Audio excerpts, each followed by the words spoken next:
Challenging star Darshan ಚಕ್ರವರ್ತಿಯಾಗಿ ಧೂಳೆ ಬಸ್ತಿದ್ದಾರೆ. ಹೌದು, ಅಂಡರ್ವರ್ಲ್ಡ್ ಡಾನ್ ಆಗಿ ದರ್ಶನ್ ರನ್ನ ದರ್ಶನ ಪಡೆದ ಅಭಿಮಾನಿಗಳು ಚಕ್ರವರ್ತಿಯ ನಶೆಯಲ್ಲಿ ತೇಲಾಡ್ತಿದ್ದಾರೆ. ಹೀಗಾಗಿ ಚಕ್ರವರ್ತಿಯ ಗೆಲುವು ಎಲ್ರಿಗೂ ಖುಷಿ ನೀಡಿದ್ರೆ ನಿರ್ದೇಶಕ ರಾಮ್ ಗೋಪಾಲ್ ವರ್ಮಾರಿಗೆ ಮಾತ್ರ ತಲೆನೋವಾಗಿದೆ. ಹೌದು, ಚಕ್ರವರ್ತಿ ವರ್ಮಾಗೆ ಶಾಕ್ ಕೊಟ್ಟಿದ್ದಾನೆ.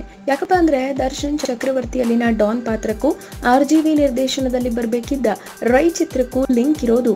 ರೈ ಮಾಜಿ ಡಾನ್ ಮುತ್ತಪ್ಪ ರೈ ಕುರಿತಾದ ಸಿನಿಮಾ ಆಗಿದೆ. ಇದರಿಂದ ವರ್ಮಾಗೆ ಏನ್ ಪ್ರಾಬ್ಲಮ್ ಅಂತೀರಾ? ಅಲ್ಲೇ ಇರೋದು ನೋಡಿ ಟ್ವಿಸ್ಟ್.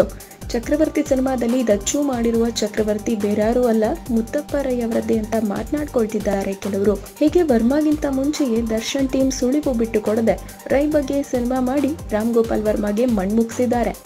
ನಮ್ಮ ವಿಡಿಯೋ ನಿಮಗೆ ಇಷ್ಟ ಆದರೆ ಶೇರ್ ಮಾಡಿ, ಲೈಕ್ ಮಾಡಿ, ಕಾಮೆಂಟ್ ಮಾಡಿ ಹಾಗೂ ನಿಮ್ಮೆಲ್ಲರ ನೆಚ್ಚಿನ ಯೂಟ್ಯೂಬ್ ಚಾನಲ್ ಕಲರ್ ಟಾಕೀಸ್ಗೆ ಸಬ್ಸ್ಕ್ರೈಬ್ ಮಾಡಿ. ಮತ್ತೆ ಹೆಚ್ಚಿನ ಸಿನಿಮಾ ಸುದ್ದಿ ಗಾಸಿಪ್ಗಳಿಗೆ ನಮ್ಮ ವೆಬ್ಸೈಟ್ www.colortalkies.com ಗೆ ಲಾಗ್ ಆನ್ ಮಾಡಿ.